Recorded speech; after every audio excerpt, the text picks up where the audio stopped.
Concern to me seems like there is a lot going on and a lot presumptive that there may be something like impeachment. But, sir, you got to pick. Which one do you want? I'm either convinced that there's impeachment, or I'm convinced what you just read, that there's no there there.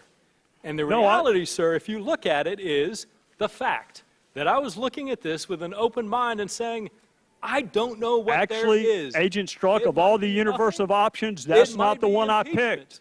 But of all the universe of options, you looking at something with an open mind is not the one I picked. But that's the obvious one to conclude from that email. I'll tell you the one that I picked. The one I picked, and it breaks my heart to say this about an agent for an agency that I have tremendous respect for. You as a counterintelligence officer had no interest in participating in a counterintelligence investigation that was not going to lead to impeachment. No, sir. That's how I read it. Mr. If Chairman, I thought it was likely, I'd be there, no question. You are assuming I someone else's hesitate in position. part. Chairman, you're coming to conclusions on someone else's viewpoints in the hearing. Allow the witness to respond. I'm pretty sure it's my time and the gentlelady's not recognized. I hesitate in part because of my gut sense and concern. There's no big there. Sir, may I What respond? were you concerned wasn't there? Sir, my concern was not knowing, given these allegations, what existed.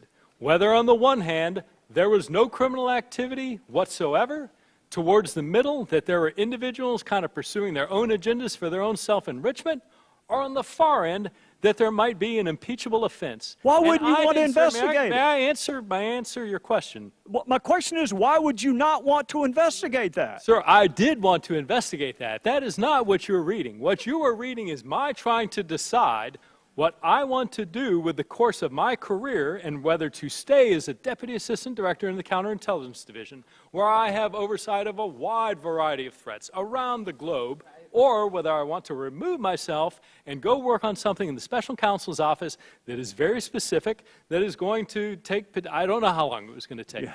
Well, you're now, leaving, so, sir, but what to your point, you're leaving out one really important word, Agent Strzok, impeachment. That was in all of your text. Regular order. It's now a minute and a half over. Does it, Mr. Sorry, Chairman, if we you may, that one on and on and on as long as the you quicker want. I can go. Well, point of order. I would take Time is one up. big word of impeachment and add 4 big words of no big there.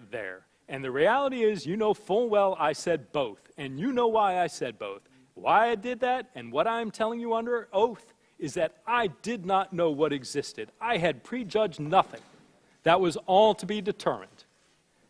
And that is a logical way for investigators, attorneys, and everybody else to approach an investigation. Starting with the political death penalty and impeachment is not the logical way a neutral, dispassionate... point of Mr. order. Chairman, we're demanding equal time You're for every member of this testifying committee. Jersey is person here, recognized. Mr. Chairman. Mr. And if you can't control yourself, how do you expect this committee to control itself? You've been out of control since you've been on this committee. Why don't you leave it alone? This is not Benghazi.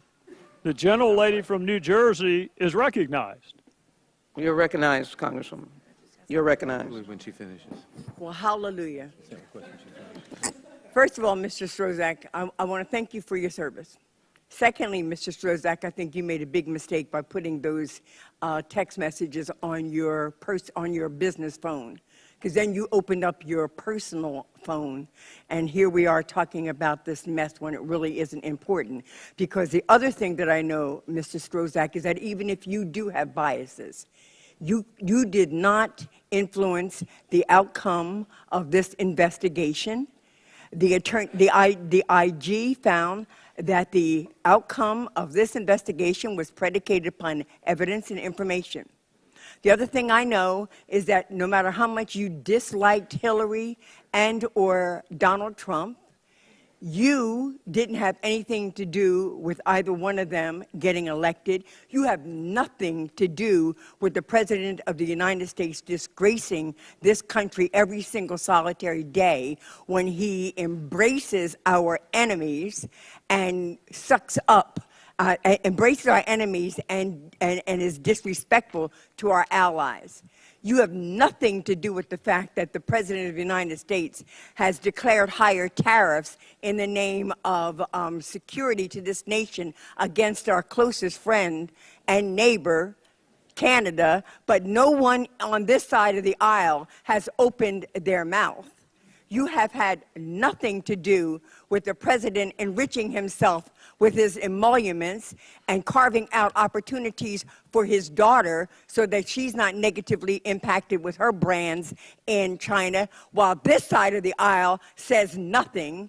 You've had nothing to do with the fact that Puerto Rico is still underwater and without any kind of electricity in so many places, while this side of the aisle, that's a part of the Oversight Committee, has forgotten what its mission is.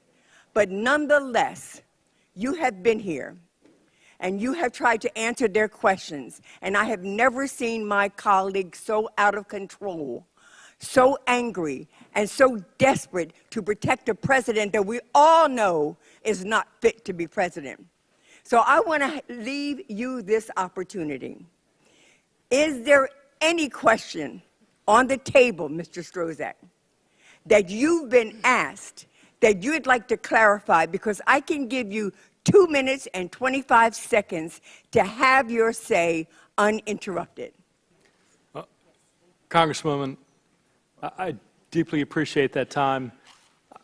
I do want, everybody's watching this and making up their own mind. And what I would tell you is, one, I'm sitting here telling you the truth. And two, independent of me, I cannot express to you my love of the FBI enough. The men and women who make up that workforce, their ethics, their integrity are unmatched anywhere in the world. And I think that's important, one, because it is who we are.